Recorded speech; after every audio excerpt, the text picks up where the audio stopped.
हेची दान देगा देवा तुझा विसरण भावा. गुण गायनावडी हेची माझे सर्व जोडी. न लगे मुक्ती आणि संपदा संत संग देई सदा. गुण गायनावडी हेची माझे सर्व जोडी.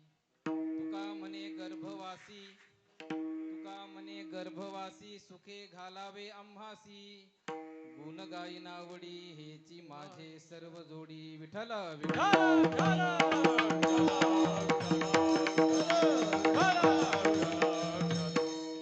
ब्रह्मानंदं परमसुखदं केवलं ज्ञानमूर्तिं द्वन्द्वातीतं गगनसदृशं तत्त्वमस्यादिलक्षणम् एकं नित्यं विमलं अचलं सर्वाधि साक्षीभूतं भावातीतं त्रिगुणरहितं सद्गुरु तं नमामि. महायोगपीठे तटे भीमरथ्यं वरं पुण्डलीकाय दातुं मुनीन्द्रैः समागत्य तिष्ठं तमानन्दकन्दं परब्रह्मलिङ्गं भजे पांडुरंगा.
कृपादाने कथेचा विस्तारू बाबाजी सद्गुरु दास तुका.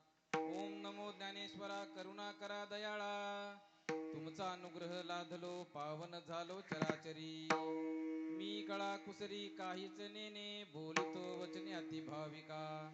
एका जनार्दनी तुमचा दास त्याची आस पुरवावी. तुमचा अनुग्रह लाधलो पावन झालो चराचरी. नमो सद्गुरु तुकया ज्ञानदीपा. नमो सद्गुरु सच्चिदानंद रूपा. नमो सद्गुरु भक्त कल्याण मूर्ती. नमो सद्गुरु भास्करा पूर्ण कीर्ती. आता भिनव वाग्विलासिनी जी चातुर्यार्थ कला कामिनी ती शारदा विश्वमोहिनी नमस्कार इलिमिया. वसुदेव सुतं देवकं स चाणूरमर्दनं देवकी परमानंदं कृष्णं वन्दे जगद्गुरु. मूकं करोति वाचालं पंगुं लङ्घयति गिरिं यत्कृपातमहं वन्दे परमानंदं माधवम्. आत्मरूप गणेशु स्मरण होई सकळ विद्यांचे अधिकरण. तेची वंदू श्री चरण श्री गुरूंचे नमस्कारोनी आता मस्तक हे पायावरी या वारकरी संतांच्या. निवृत्ती ज्ञानदेव सोपानताबाई एकनाथ नामदेव तुकाराम बोला.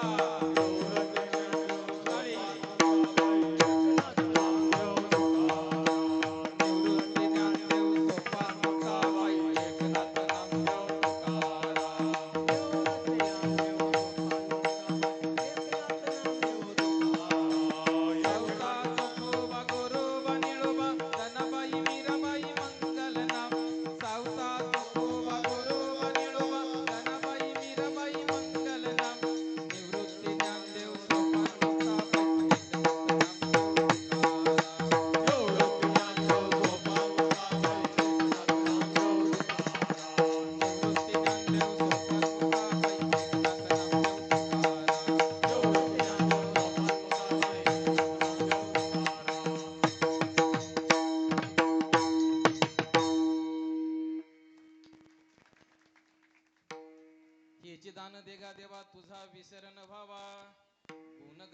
आवडी हेची माझे सर्व जोडी.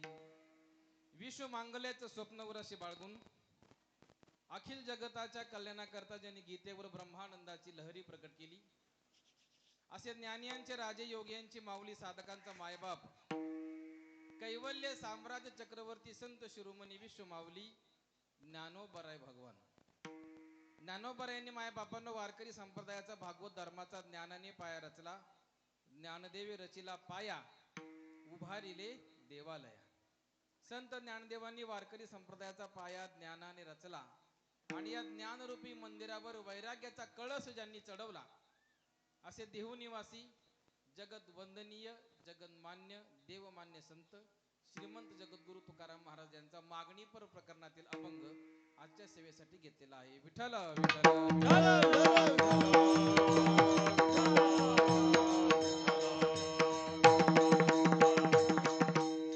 अतिशय सुंदर योग आहे. वार्षिक कीर्तन महोत्सव, मुक्काम सुपेवाडी खालची, वाडा तालुका खेड जिल्हा पुणे. वर्ष आपलं 17वं वर्ष आहे, नाही का? आणि या 17व्या वर्षातील 2.5 दिवसाचा आपण म्हणू, नाही का, 2 दिवस कीर्तन आणि उद्या काला, या महोत्सवाची आज काल्याची जागराची सेवा माझ्याकडे आलेली आहे. आणि या निमित्तानं आपण आज जगद्गुरु तुकाराम महाराज यांच्या अभंगावर चिंतन करणार आहोत. विठ्ठल विठ्ठल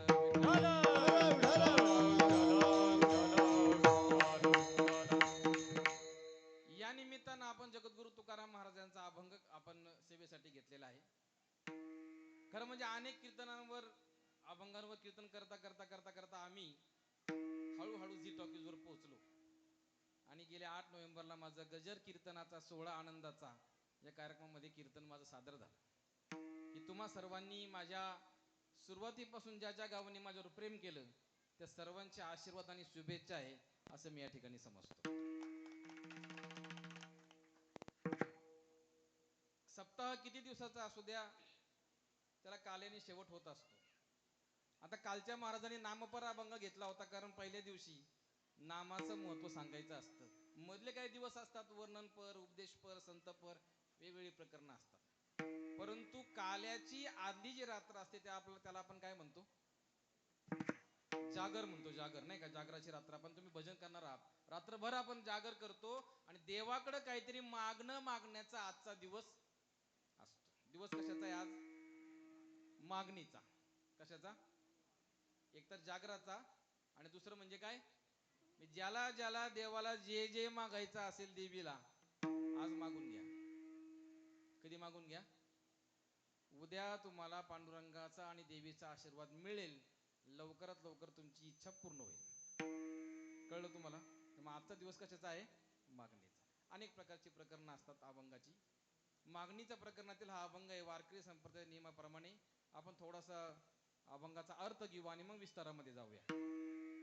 जगद्गुरु तुकाराम महाराज आपल्याला 4 चरणाच्या अभंगामध्ये मागणी या प्रकरणातील अभंग आपल्याला सांगतात. ते म्हणतात, हेची दान देगा देवा, तुझा विसर न व्हावा. 3 प्रकारच्या मागण्या त्यांनी यामध्ये मागितलेल्या आहेत. देवाला दान मागतात. कशाचं?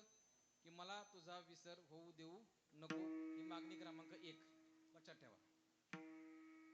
तू माझी मागणी पूर्ण केली तर मी काय करील? गुण गाईन आवडी, हेची माझे सर्व जोडी. तू माझी इच्छा पूर्ण कर, मी काय करेल? आयुष्यभर तुझं गुणगान गाईन. ते झाल्यानंतर काय होईल? न लगे मुक्ती संपदा, संत संग देई सदा. ही दुसरी मागणी आहे. दुसरं काय मागितलं? संतांचा सहवास. संत संग देई सदा, संतांचा सहवास मागितलेला आहे. आणि तिसरी मागणी, तुका म्हणे गर्भवासी, सुखे घालावे आम्हासी. आम्हा सर्व हरिभक्तांना तू कसं ठेव? सुखात ठेव, सुखे घालावे आम्हासी. तिसरी मागणी तुकाराम महाराजांनी आपल्यासाठी मागितलेली आहे. विठ्ठल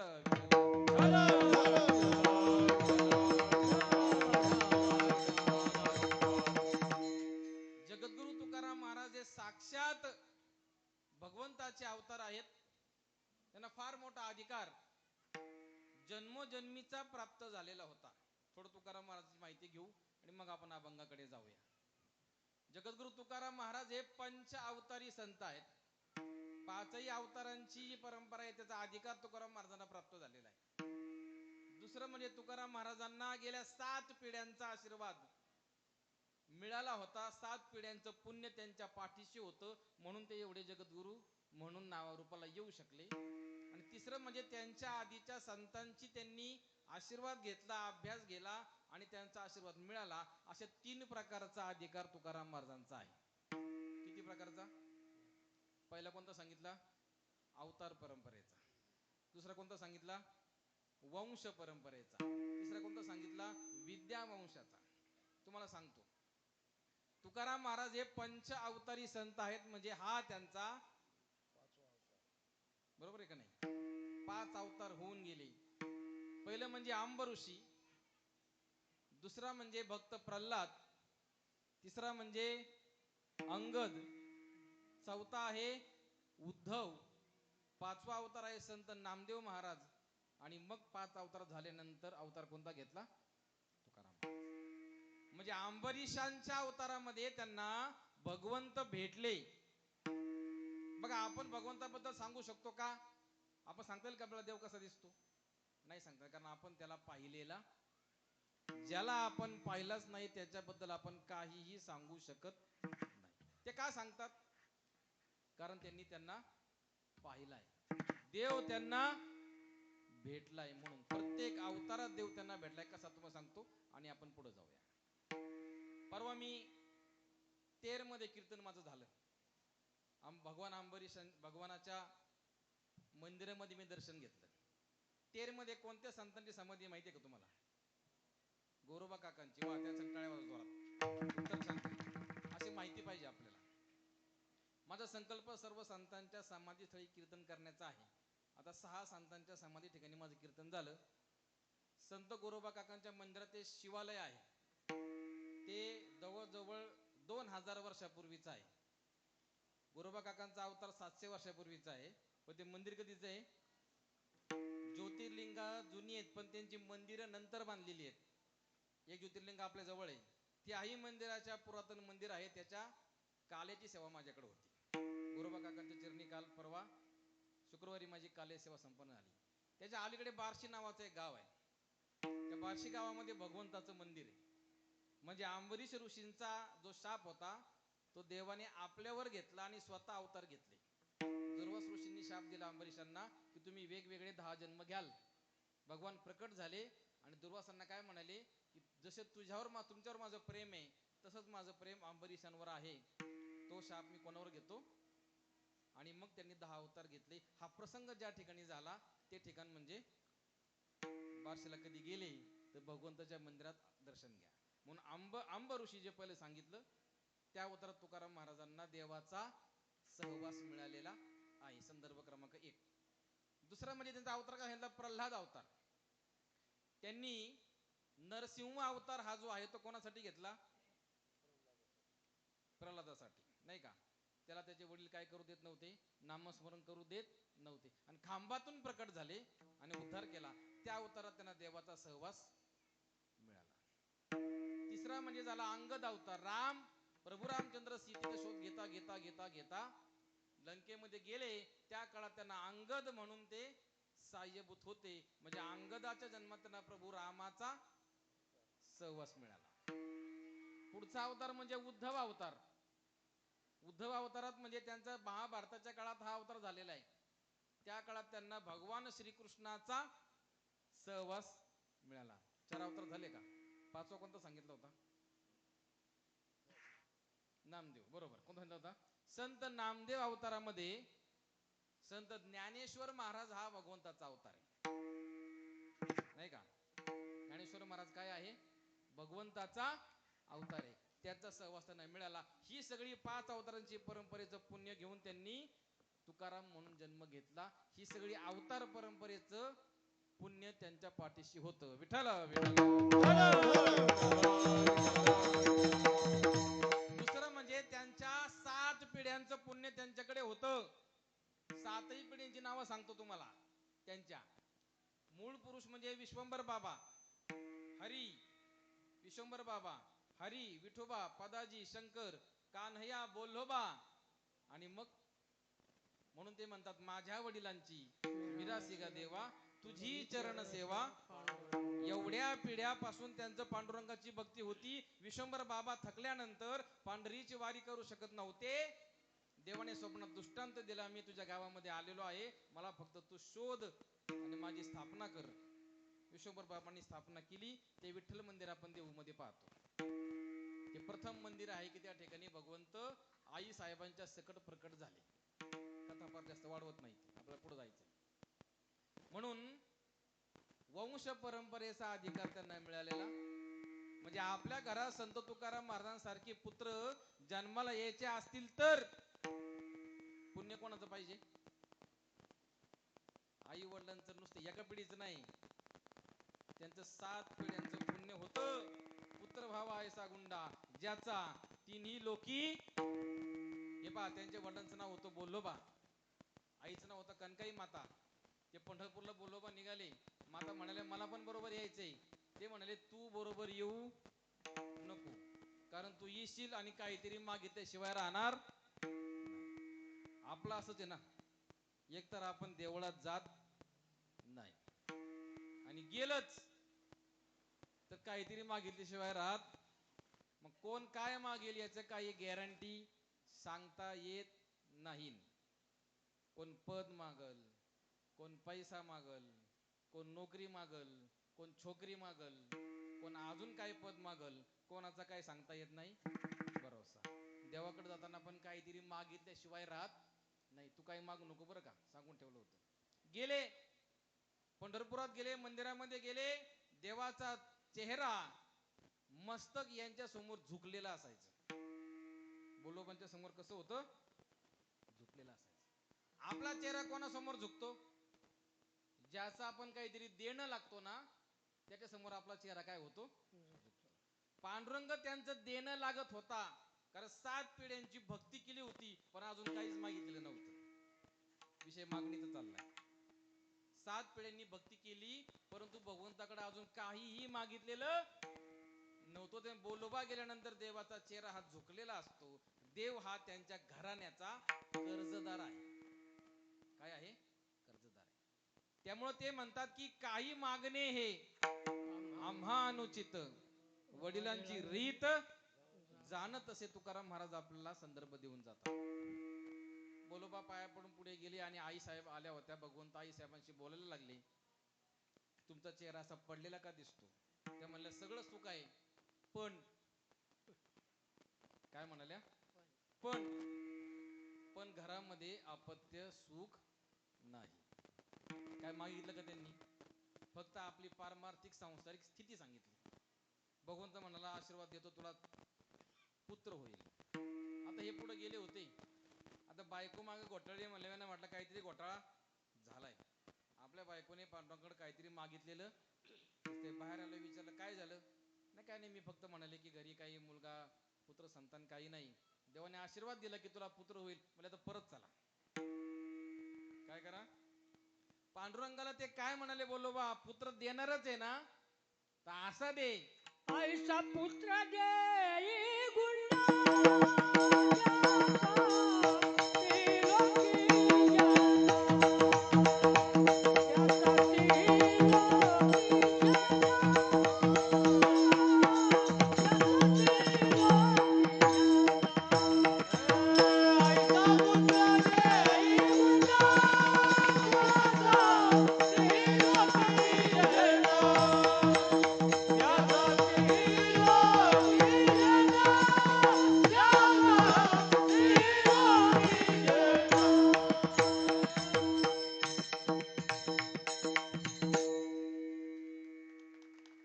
आमच्या गावात पद्धत आहे, प्रमाण दिलं की टाळी वाजवायची.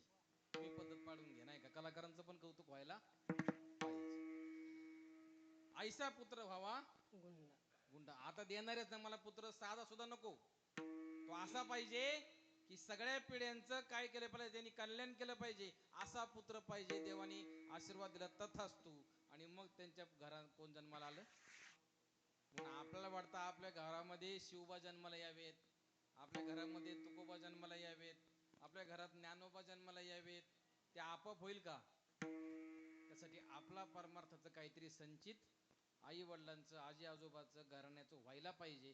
तेव्हा आपल्या घरामध्ये चांगली संतान जन्माला येईल. विठ्ठल विठ्ठल.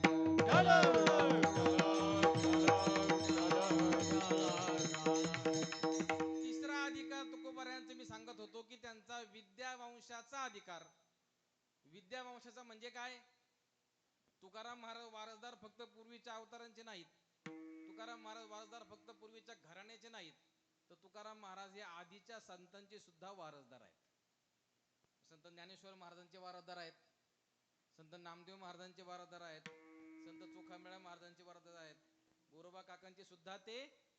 या सगळ्या संतांच्या ग्रंथांची अनेक पारायणं तुकाराम महाराजांनी केलेली होती, म्हणून त्यांना एवढं ज्ञान प्राप्त झालं आणि त्यांना पदवी मिळाली जगद्गुरु. कोणती मिळाली?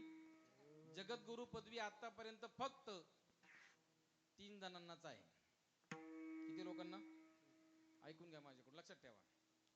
एक म्हणजे भगवान श्रीकृष्ण परमात्मा, हे काय कृष्णम वंदे जगद्गुरु, जगद्गुरु आहे. दुसरं म्हणजे श्री वेद व्यास जे होते, वेद व्यासांना जगद्गुरु ही पदवी आहे. जगद्गुरु म्हणजे त्यांची बुद्धी ब्रह्मदेवाची बुद्धी एकच. आणि तिसरी पदवी म्हणजे कोणाला मिळाली? तुकाराम महाराजांना पदवी मिळाली जगद्गुरु. तुकाराम महाराजांनी गीतेचा अभ्यास केला असेल, ज्ञानेश्वरीचा अभ्यास केला असेल, भागवताचा अभ्यास केला असेल, सर्व ग्रंथांचा अभ्यास केला असेल आणि सोप्या भाषेमध्ये आपल्याला मांडला, म्हणून ते म्हणतात की वेदांचा तो अर्थ आम्हा सची ठावा, इतरांनी व्हावा भार माता. बाकीचे फक्त डोक्यावर ग्रंथ घ्या आणि जा, पण अर्थ कोणाला माहितीये? जो दुसऱ्याची सोय करतो ना, त्याला खूप त्रास होतो. लोकांचं भलं करायला जाणाऱ्या माणसाला काय होतं? समाजामध्ये त्रास सहन करायला लागतो. ज्ञानेश्वर महाराजांनी लोकांना गीता सांगत होते, सोप्या भाषा सांगत होते, म्हणून तेव्हाच्या कर्मठ लोकांनी ज्ञानोबारायांना त्रास दिला. कारण प्रस्थापित व्यवस्थेच्या त्या विरोधामध्ये जात होते. ज्यांचं प्रस्थापित म्हणजे काय? ज्यांचं तिथं सगळं होतं, काय कंट्रोल म्हणा किंवा सत्ता म्हणा किंवा आणखी तुमच्या भाषेत आणखी काय म्हणा, ज्यांचं चालत होतं, त्यांच्या विरोधात ज्ञानेश्वर महाराज गेले, म्हणून त्यांना त्रास दिला. तुकाराम महाराजांना पण त्रास दिला. कारण का? त्यावेळेला सुद्धा असणारे वेदसंपन्न माणसं समाजाचा अन्याय करत होती. मग तुकाराम महाराजांनी सोपे सोपे अभंग सांगून लोकांचं कल्याण केलं, म्हणून त्यांना त्रास झाला. संत चोखामेळा महाराजांना सुद्धा त्रास झाला. तुकाराम महाराजांना त्रास झाला समाज व्यवस्थेचा, ज्ञानेश्वर महाराजांना त्रास झाला वर्ण व्यवस्थेचा, आश्रम व्यवस्थेचा, आणि चोखोबा यांना त्रास झाला तो जाती व्यवस्थेचा. बघा, त्रास कोणाला कोणाला त्रास चुकलेला? परमार्थ करायला त्रास कोणालाही चुकलेला नाही. तुकाराम महाराजांना त्रास कशाचा झाला? समाजाच्या व्यवस्थेच्या विरोधात गेले म्हणून त्रास झाला. ज्ञानेश्वर महाराजांचे वडील आश्रम व्यवस्था म्हणजे गृहस्थ होऊन संन्यासी होऊन परत काय झाले, म्हणून त्रास झाला, आश्रम व्यवस्थेत त्रास झाला. आणि चोखोबार यांना काय झाला? खालच्या जातीत जन्माला आले म्हणून मंदिरात जाऊ दिलं नाही, पण भगवंत स्वतः वीट सोडून त्यांना भेटायला गेला. विठ्ठल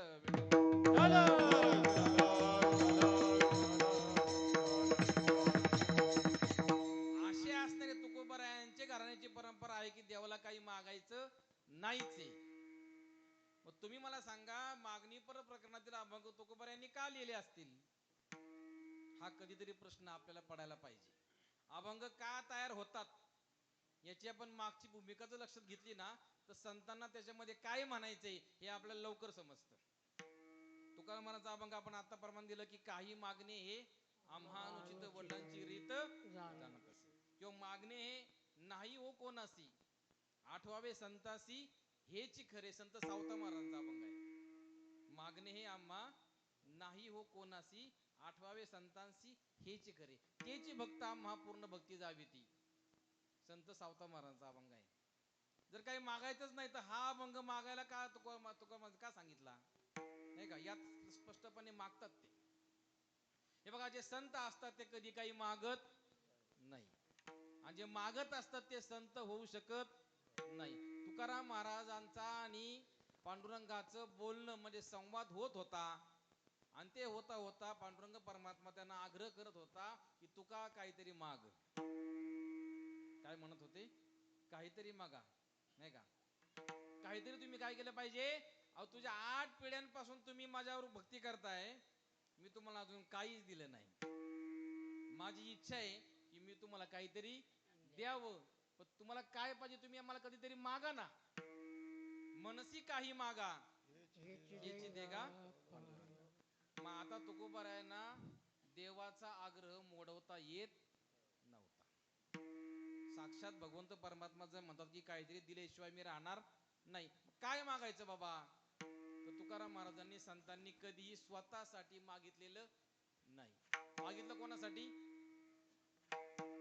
लोकांच्या कल्याणासाठी, जगाच्या कल्याणा, संतांच्या विभूती देह कष्टविती परोपकारी.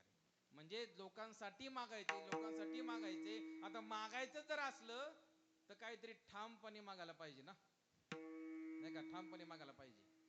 जर तुमच्या घरातली गावातली कधी व्यक्ती छोट्या मुलाला म्हटली की बाळा तुला काय पाहिजे सांग, आता तुमच्या गावाची यात्रा कधी असते? हा, पाडव्याला यात्रा असते. आता यात्रा येईल. समजा घरातलं एखादं बाळ आजोबाकडे कधीच काय मागत नाही. आवाज येतोय ना माझा? बस एवढ्याच मान हलवायचं बस. अजून पुढे बरं सांगायचं तुम्हाला. काहीच मागत नाही बाळ. आजोबाला काय वाटतं? आपल्या नातवाने आपल्याला काहीतरी मागायला पाहिजे. म्हणजे आजोबाचं जे प्रेम असतं ना ते मुलावर कमी आणि नातवावर जास्त असतं, पोरावर नाही. कोणावर प्रेम जास्त असतं?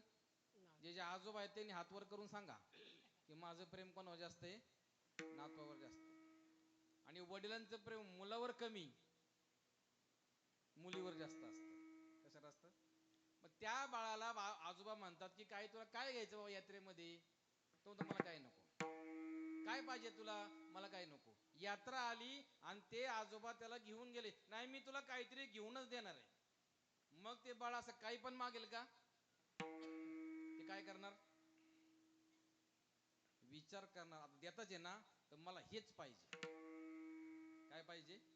पूर्ण यात्रेमध्ये त्या छोट्या पोरांनी सगळं यात्रा दिवसभर पालथी घालून झालेली असते आणि कुठं कशाचं दुकान आहे हे सगळं त्यांना माहीत झालेलं असतं. कुठल्या दुकानात काय मिळतं सगळ्यांना माहिती. आता देताच आहे ना, तर मला तिकडे त्या दुकानात घेऊन चला आणि मला हेच द्या. हाच शब्द ज्या वेळेला येतो त्यावेळेला नेमकेपणाचा भाव त्या ठिकाणी प्रकट होतो. कशाचा? नेमकेपणाचा. तुकाराम महाराजांना भगवंत म्हणून दमले, तुका काहीतरी माग. मग आता द्यायचंच आहे ना, तर मी जे मागतो ते मला हेच पाहिजे. हे आपले तुकाराम महाराज आज या ठिकाणी सांगायचा प्रयत्न करतायत.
भगवान परमात्म्याने आग्रह केला त्यावेळेला तुकाराम महाराजांचा नाईलाज झाला की आता काहीतरी मागायला पाहिजे, मग मला हेच पाहिजे, नाही का? काय पाहिजे? हेची दान देगा देवा, तुझा विसर न व्हावा.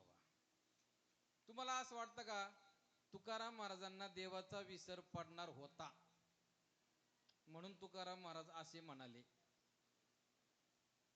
कोणाला असं वाटतं? चला मतदान घेऊ आपण, की तुकाराम महाराजा देवाला विसरणार होते म्हणून त्यांनी काय सांगितलं? तुझा विसर होऊ देऊ नको. असं आहे का? नाही. त्यांच्या मनाची भावना अशी आहे की आजपर्यंत अलौकिक जीवन तुझ्यामुळे मला प्राप्त झालं, नाही का? तर या अलौकिक जीवनाच्या प्राप्तीमुळे मी अभंग लिहिले, गाथा माझी तरली, लोक माझ्या पाया पडायला लागले, लांबून लांबून लोक मला पाया पडायला येतात, गावोगावी माझी कीर्तन ठेवतात, नाही का? एवढं झाल्यानंतर मला गची बाधा व्हायला नाही पाहिजे. तुकाराम महाराजांना काय बोललो? मी एवढा जर मोठा झालो, जगद्गुरु पदवी प्राप्त झाली, तर मला गर्व होऊ शकतो आणि मी देवाला विसरू शकतो. जो आपल्या आयुष्यामध्ये मदत करतो ना, त्याला माणसं सोयीस्कररित्या विसरून जातात. ज्या माणसाने शिक्षणाला मदत केली त्याला माणसं विसरतात. ज्या आई वडिलांनी मोठं केलं त्यांना माणसं विसरतात. आपली परिस्थिती गरिबीची असताना गावात ज्यांनी आपल्याला शिकण्यासाठी मदत केली, परगावी शिकण्यासाठी मदत केली, नोकरी लावण्यासाठी मदत केली, लग्न जुळवायला मदत केली, व्यवसाय धंदा वाढवायला मदत केली, त्यांना आपण माणूस काय करतो? एवढंच काय, ज्यांचं मतदान घेऊन आपण ग्रामपंचायत जिंकलो, आता सदस्यांनी फक्त मला नीट घरी जाऊ द्या, नाही का? त्यांना सुद्धा माणसं विसरून जातात तो, नाही का? होतं? पद पैसा प्रतिष्ठा प्राप्त झाली की माणसाला गर्व होतो आणि ज्यांच्यामुळं आपण मोठं झालो त्यांना माणूस विसरण्याची शक्यता आहे. ज्या भगवंताच्या देवीच्या देवाच्या आशीर्वादानं आपला संसार सुखाचा चालतो, सुख प्राप्त झाल्यानंतर आपण देवाला विसरून जातो. तुम्हाला मी सगळ्यांना प्रश्न विचारतो, तुम्हाला देवाची आठवण सुखामध्ये होते का दुःखामध्ये होते? सांगा. तुम्हाला सुखात देवीची आठवण येते का दुःखात आठवण येते? दुःखात. दुःखात. खरं बोलले बाबा तुम्ही, तुमचं अभिनंदन, खरं बोलले सगळेजण. तुमच्या सकट माझ्या सकट सगळ्यांचं असंच आहे. सुखामध्ये असताना आपण देवीकडे कदाचित जाताना पाहणार पण नाही, गावात कामावून येताना पाहणार पण नाही, पण आपल्याला जर काही संकट असेल, दुःख असेल, तर आवर्जून या ठिकाणी उभं राहणार, देवी माझी अडचण काय कर. आठवण कशामध्ये आली? दुःखामध्ये. तुकाराम महाराजांनी मागणी यासाठीच मागितली की त्यांना माहिती आहे की सर्वसामान्य जीव माणूस, सर्वसामान्य व्यक्ती ही सुखात गेल्यानंतर देवाला विसरण्याची शक्यता आहे. अगदी भक्त झालेले सुद्धा नंतर देवाला विसरण्याची शक्यता आहे, म्हणून तुझा विसर पडू देऊ नको, ही त्यांनी काय केलेली आहे? आपल्याला मागणी, आपल्यासाठी भगवंताकडे तुकाराम महाराजांनी मागणी मागितली. विठ्ठल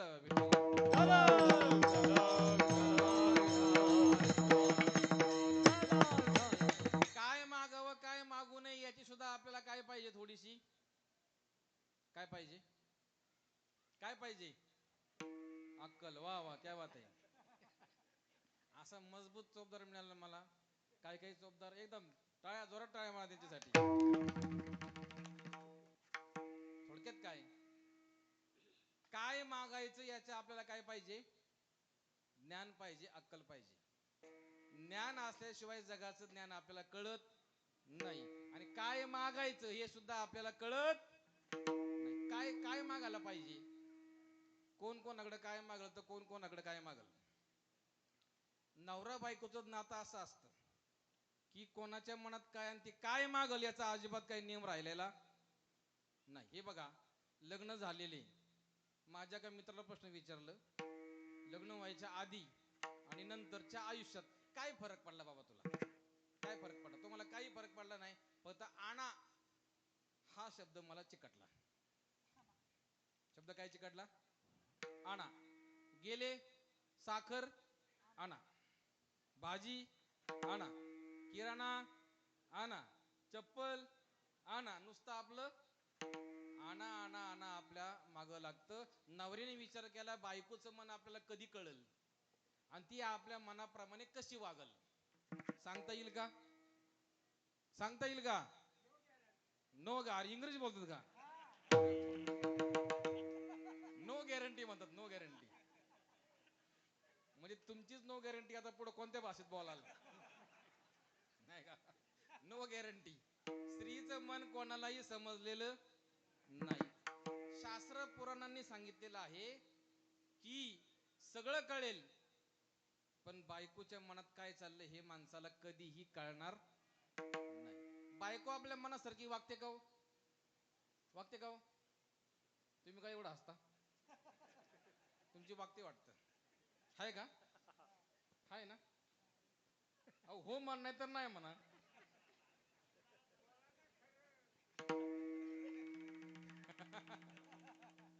आपल्या मनाप्रमाणे बायको वागते का? एका माणसाने प्रश्न विचारला की शादी क्या चीज होती है?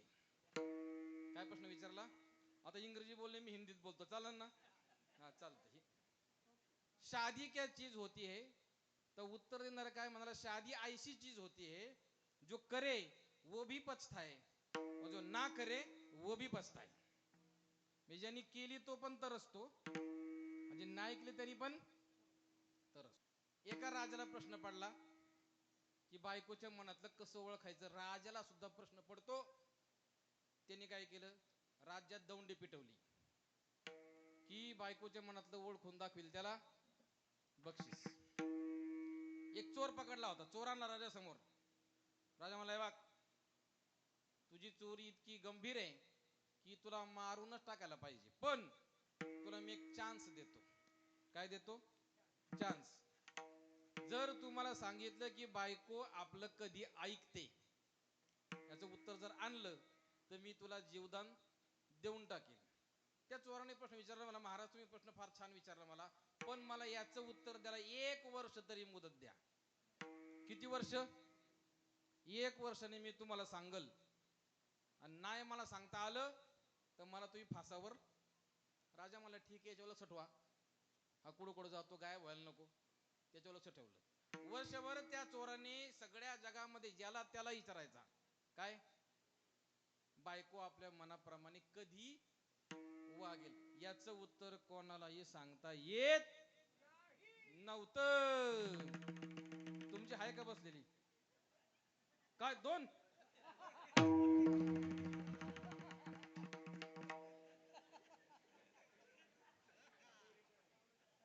अर्धा तास राहिलाय, मला कीर्तन करू दे व्यवस्थित. मग त्यांच्या दोघींच्या मनात काय चाललंय कळतं का तुम्हाला? एक नंबर. तर त्या चोराला कुठंच कळलं नाही की बायकोच्या मनातलं कसं ओळखायचं बाबा.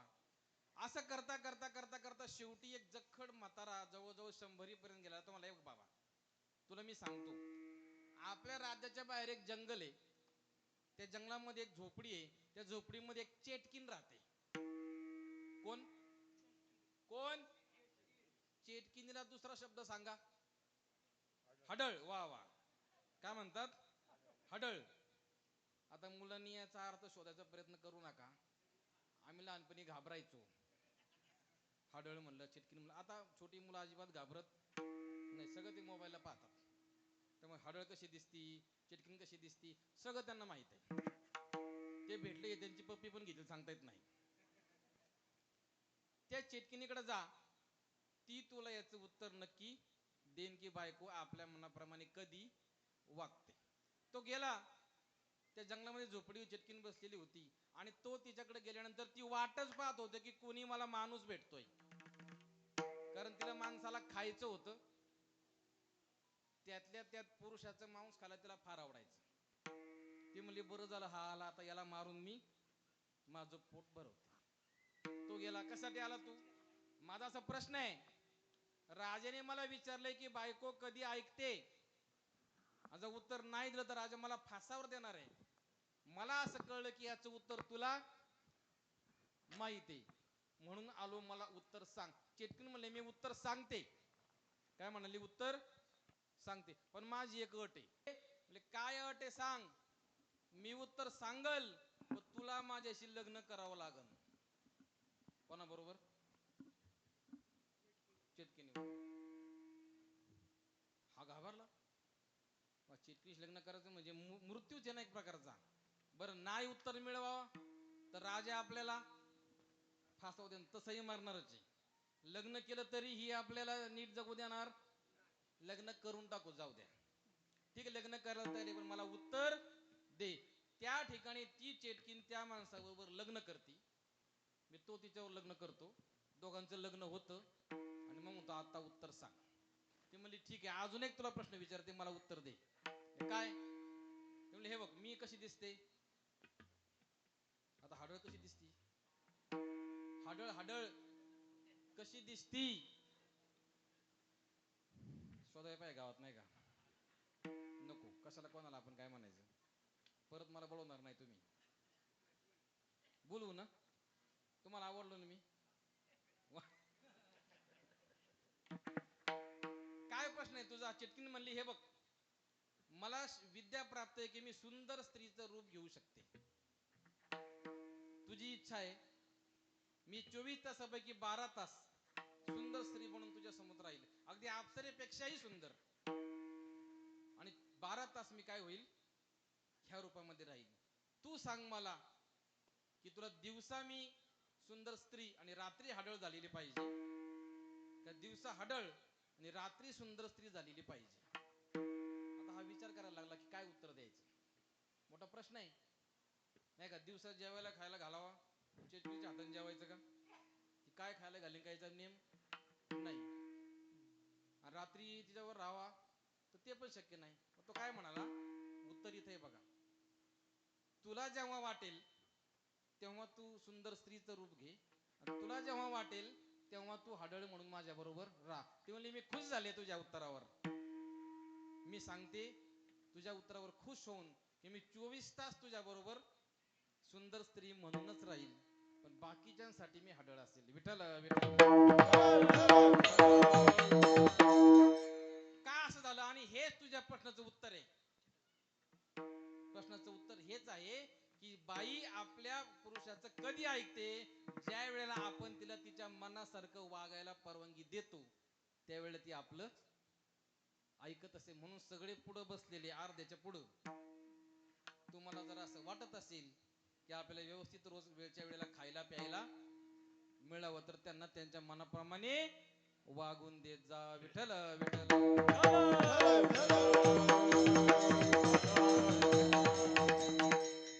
आणि यांचे पण स्वभाव काय साधे नसतात. थोडे यांच्याकडे येऊ आपण. म्हणजे कोणाकडं? या अर्ध्याच्या पुढं. तुमची योजना चांगली आहे, काही ठिकाणी कसं असतं, असे बसतात. इकडे बघ, तुम्ही असे बसता वेगवेगळे, काय हरकत नाही. बायका एकमेकाशी गप्पा मारतात, गप्पा मारतात, गप्पा मारतात. काय चर्चा करतील याचा काही नेम. कोपऱ्यात बसणारे मी कोणाला सोडत नाही. 2000 जरी माणसं असले तरी मी पहिले कोपऱ्यावर पाहत असतो की कोपऱ्यात कोण बसलेत. पुढचे नंतर बघतो. पुढचे काय करतो, काय गप्पा मारतील याचा काही नेम नव्हता. काही वर्षापूर्वीची गोष्ट आहे. वाडा गाव कधी किती जवळ आहे तुमच्यापासून? हा,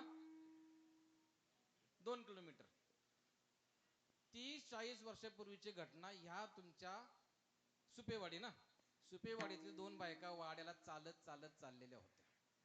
कशा चाललेल्या होत्या? तर ज्यांच्या डोक्यावर पदर आहे त्यांना माहिती आहे, पूर्वी गाड्या नव्हत्या, चालत चालत वाड्याला बाजारला जायला लागत. बरोबर आहे का आजीबाई? बरोबर आहे. आपल्या फडक्यामध्ये भाकरी बांधून घ्यायची आणि चालत चालत चालत चालत जायचं. दुपारी निघल्या, फार ऊन लागलं होतं, फार ऊन तयार झालं होतं. दुपारच्या वेळेला आराम मिळावा म्हणून झाडाच्या खाली जरा त्या, असं हेच उन्हाळ्याचे दिवस होते, एप्रिल महिना मार्च महिना, कडक ऊन पडले होतं. झाडाला सुंदर अशा कैऱ्या लागलेल्या होत्या. आणि म्हातारी दुसरीला एक बाई म्हणती, एखादा आंबा पिकला का बघ. ती पाहते पाहते पाहते, एकही आंबा पिकलेला, सगळं झाड पाहून झालं. जाऊ दे बाई, बसा. दुपारी 12 ते 4 त्या ठिकाणी त्या झाडाखाली भाकर सोडून त्यांनी भाकर खाल्ली. भरपूर गप्पा मारल्या. काय केल्या? जशा आता कीर्तन चालताना काही जणी माग गप्पा मारत आहेत अशा भरपूर गप्पा मारल्या. आणि 5 वाजता एक आंबा वरून टपकन खाली पडला. किती वाजता? ती म्हणली बाया 4 तासापूर्वी पहिले एकही आंबा पिकलेला नव्हता, आता कसं काय पडला? तो आंबा बोलला, पिकलो बायानो पिकलो, तुमच्या या बडबडीमुळं मी पिकलो. कशामुळं पिकलो? एवढी बडबड असती आणि ती एक बाई दुसरीला सांगत होती, अगं माझ्या नवऱ्याचा स्वभाव इतका इतका विसर भोळा आहे ना, माझा नवरा कसा आहे विसर भोळा, की दुसऱ्याचे पैसे घेतले ना परत द्यायचे विसरूनच जातो. काय नाही डोक्याला हात लावला, तुम्ही तशी विसर भोळे नाही ना. काय म्हणली, नवरा इतका विसर भोळा आहे की दुसऱ्याचे घेतलेले पैसे परत द्यायचे लक्षात राहत नाही. दुसरी म्हणली हे काहीच नाही, माझा नवरा इतका विसर भोळा आहे त्याला आता काय खाल्लं 2 तासांनी आठवत नाही. मग तू काय करते, 2 तासांनी परत मी जेवलोय का नाही हे पण तू विसरतो. मी काय करते, ते जेवलं की ताट लगेच धुवीतच नाही, तसंच ठेवायचं किचन मध्ये. 2 तासांनी म्हणाले मी जेवलो का, हे बघा तुमचं ताट. पुरावा कशाचा, तुम्हाला मी आयडिया देऊन जातोय बरं का, आयडिया उद्यापासून याचा वापर करा. 2 तासांनी ताट दाखवा तुम्ही जेवले. मला याच्यापेक्षा पुढे जाऊन सांगते, मला जर कधी स्वयंपाकाचा कटाळा आला, कशाचा स्वयंपाकाचा कटाळा आला तर दुपारचं ताट मी रात्री दाखवते म्हणते बघा तुम्ही जेवलेत. स्वयंपाक करायचा माझा. आता तिसरी जी होती ती याच्यापेक्षा बहादर होती.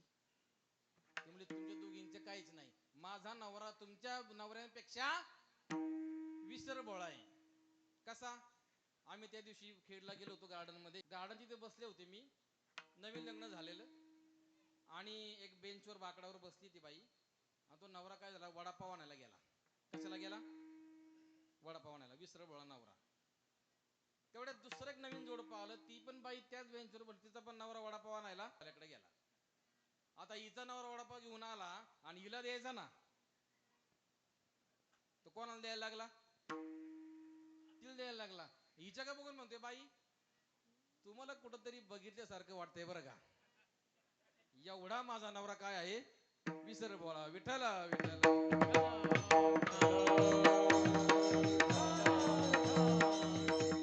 मुद्दा आपला चालला होता की ज्ञानाबद्दलचा. कशा चालला होता, ज्ञान आपल्याला परमार्थातलं असावं, ज्ञान आपल्याला संसारामधलं असावं, ज्ञान आपल्याला समाजामधलं असावं. काय मागायचं याचं ज्ञान असायला पाहिजे. आपली पारमार्थिक, धार्मिक, कौटुंबिक, सामाजिक प्रगती होईल असं काहीतरी मागायला पाहिजे. तुकाराम महाराजांनी तुम्हा आम्हासाठी काय मागितलं, हेच दान देगा देवा, तुझा विसर न व्हावा. आणि तुझा विसर आम्हाला झाला नाही तर आम्ही काय करू, गुण गाईन आवडी, गुण गाईन आवडी, गुण गाईन आवडी, गुण गाईन आवडी, गुण गाईन आवडी.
हेमंत महाराज राक्षे जोरात टाळ्या वाजवा त्यांच्यासाठी अतिशय सुंदर. जर भगवंता तू आम्हाला वरदान दिलंस की तुझा विसर न व्हावा, मग मी काय करेल, ही त्यांनी देवाला दिलेलं वचन आहे. आपलं हसून खेळून कीर्तन करायचं, परत जाग्यावर यायला पाहिजे. आता आपण डायरेक्ट आपलं विमान बाहेर नको जायला. देवाला काय मागितलं, तुझा विसर होऊ देऊ नको आशीर्वाद मागितला. आणि दुसऱ्या चरणात ते काय दिलं, त्यांनी वचन दिलेलं आहे. वचन ऐका कमळापती, नाही का, माझी रंगाची विनंती, मी तुझं गुण गाईन. देवा तू मला आशीर्वाद दिला, माझं भलं केलं, तुझं विसर मला होऊ नाही दिला, तर मी तुझं गुण गाईल. गुण गाईल आवडी हेची माझे सर्व.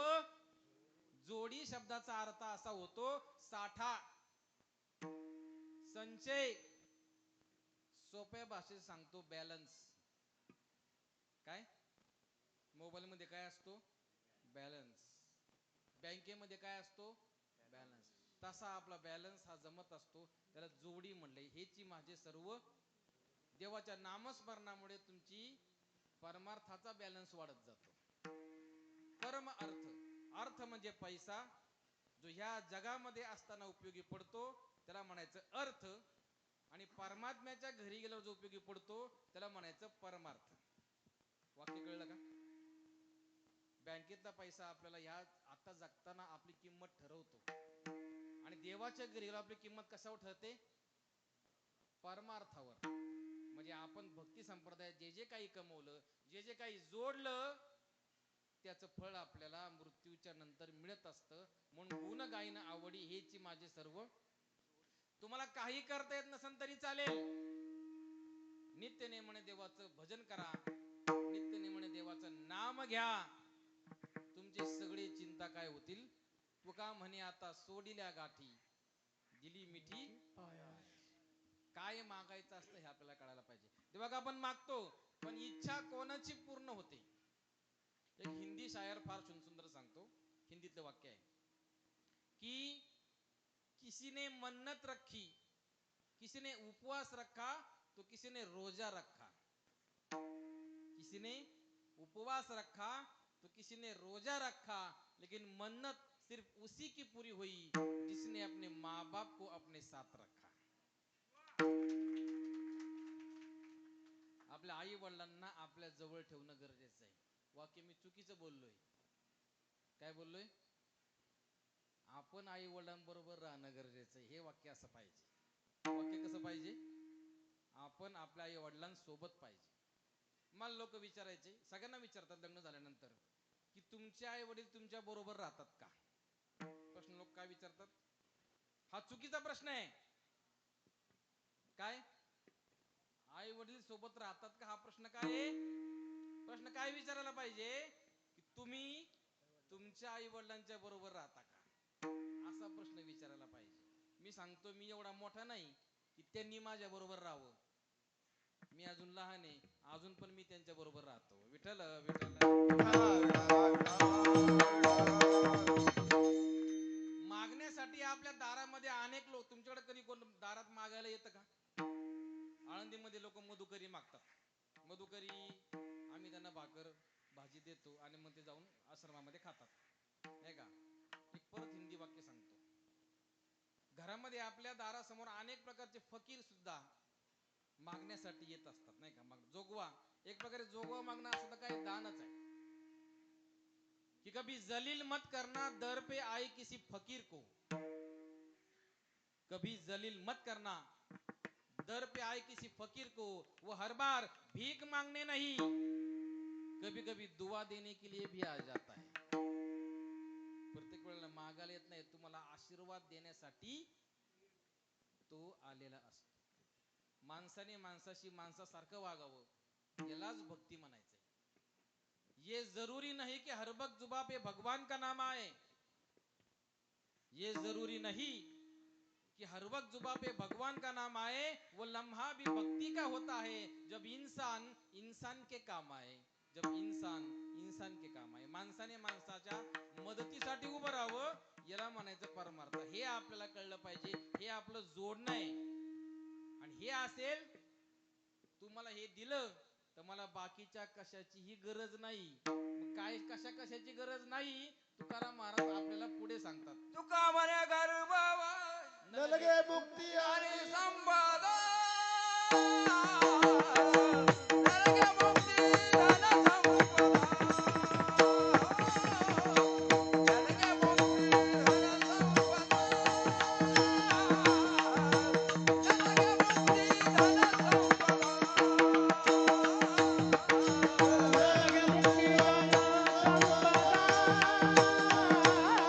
धन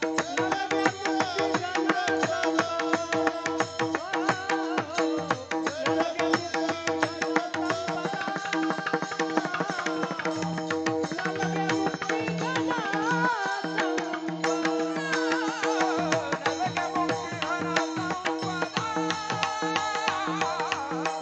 नलगे मुक्ती धन संपदा नलगे मुक्ती धन नरके मुक्ती धन संपदा नरके मुक्ती धन संपदा नरके मुक्ती धन संपदा नरके मुक्ती धन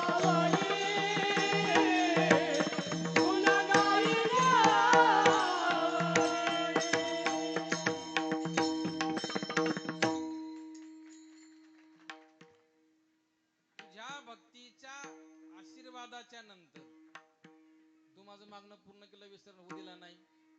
मी काय वचन पाळलं की आयुष्यभर तुझ्या नावाचा गुणगान गाईन, नाही का?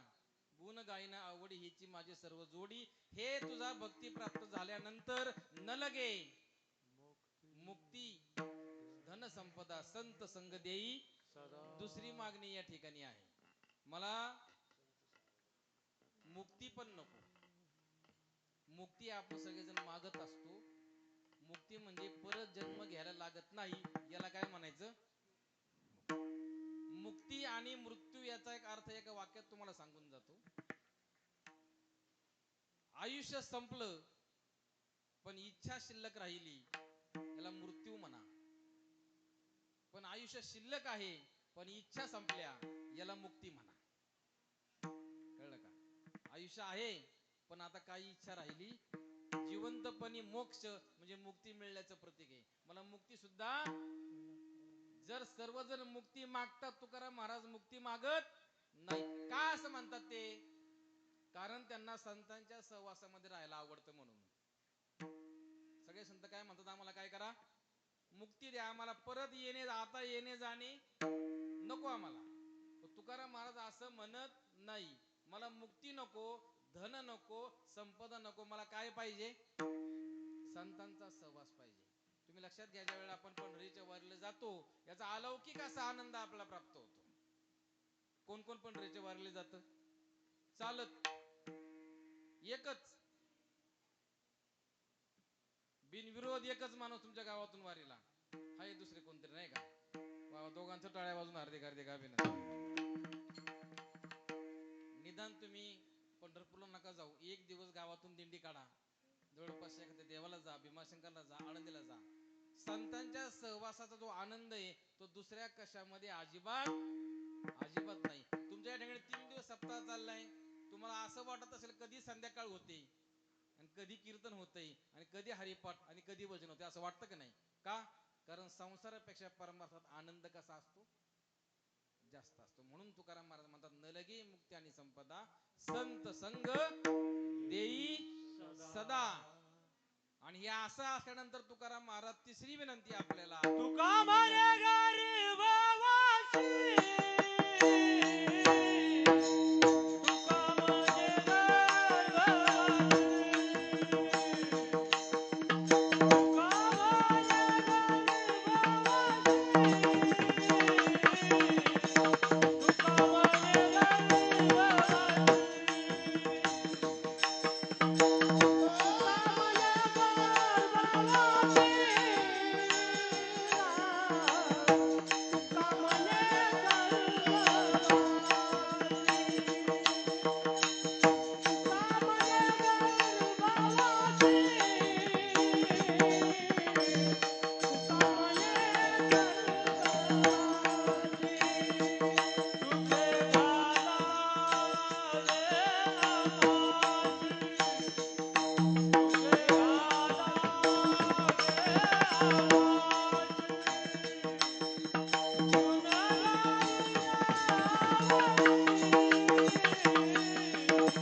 तुका म्हणे गरीबावासी, तुका म्हणे तुका म्हणे गर्भवासी सुखे घालावे. गर्भवासी म्हणजे तुम्ही आम्ही सर्वजण गर्भवास भोगून जन्म घेतो. म्हणजे आईच्या गर्भामध्ये आपला जन्म होतो आणि मग आपण जन्म घेतो. जन्म घेण्यामध्ये जगामध्ये फक्त 4च प्रकार आहेत. या 4थ्या प्रकारातच सगळी सृष्टी जन्माला येते. बाकी 5वा प्रकार नाही. 4 प्रकार तुम्हाला सांगतो. 4 नाव आहेत. जारज, अंडज, स्वेदज आणि उद्बीज. वा. जारज म्हणजे जे सस्तन प्राणी आहेत, जे आईचं दूध पितात त्यांना सस्तन प्राणी म्हणतात. त्यांना जारज असं म्हटलेलं आहे. ते आईच्या पोटातून जन्म घेतात त्यांना जारज म्हणायचं. दुसरं म्हणजे अंडज म्हणजे अंड्यातून बाहेर येणारे त्यांना म्हणायचं अंडज. तिसरं आहे स्वेदज. स्वेद म्हणजे घाम. घामातून निर्माण होणारे जे असतात. आपल्या डोक्यामध्ये काय होतात? तुम्ही काय बी पेरता का तिथं वा व्हायचं तरी होतात का नाही का? घामातून निर्माण होतात म्हणून त्यांना काय म्हणायचं? स्वेदज. आणि 4था प्रकार आहे उद्बीज म्हणजे बीजातून निर्माण होणारे जे काही झाडं आहेत सगळी नाही का, ती सगळी कशातून निर्माण होतात? बीजातून. तुकाराम महाराज उल्लेख कोणाचा करतात? तुका म्हणे गर्भवासी, गर्भात येणाऱ्या लोकांना सुखे घालावे आम्हासी. भगवंताने विचारलं तुकाराम महाराज काहीतरी मागा. त्यांनी स्वतःसाठी मागितलं नाही, आपल्यासाठी 3 मागण्या मागितल्या की ह्याची दान देगा देवा. मागणी क्रमांक 1 तुझा विसर न व्हावा. गुण गायन आवड हिची माझी जन्म सर्व जोडी. न लगे मुक्ती आणि संपदा. दुसरी मागणी संत संग देई सदा. आणि तिसरी मागणी तुका म्हणे गर्भवासी सुखे घालावे आम्हास. तिसरी मागणी झालेली आहे. मागणी या ठिकाणी मागायची देवीला. तुम्हाला आज जी मागणी मागाल ती देवी आणि भगवान परमात्मा तुमची निश्चितपणानं पूर्ण करणार आहे. आपण ज्ञानोबाचा जयघोष करतो, तुकोबाचा जयघोष करतो आणि माझा नियम आहे की कीर्तनाच्या शेवटी मी शिवबाचा जयघोष करत असतो. सुंदर असं पोवाडा शिवाजी महाराजांचा मी तुम्हाला ऐकवणार आहे. शिवाजी महाराजांची गर्जनाही आपण देणार आहे. कारण का शिवाजी महाराजांची गर्जना का द्यायची? ते काय देव होते का? देव होते का? एक सुंदर साहित्यिक काय म्हणतो, माझा राजा देव नव्हता, माझा राजा देव नव्हता, पण राजा होता म्हणून आज देवळामध्ये देव आहे. ही गोष्ट विसरता येत नाही. म्हणून आपण भजन झाल्यानंतर शिवाजी महाराजांची गर्जना आणि आपण काय करणार आहे, पोवाडा गाणार आहेत. सगळ्यांनी हात वर करा भजन करण्यासाठी. मस्त. जे हात वर करणार नाही त्याची मागणी पूर्ण होणार नाही. व्हिडिओ वाले शूटिंग काढून घ्या, मोबाईल वाले.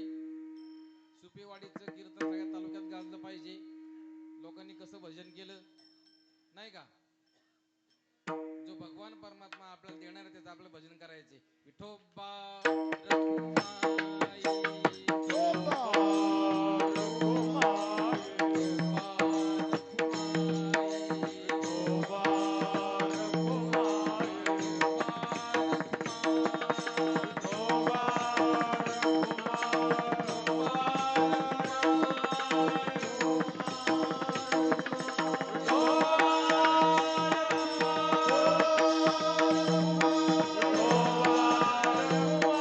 रखुमाई,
जय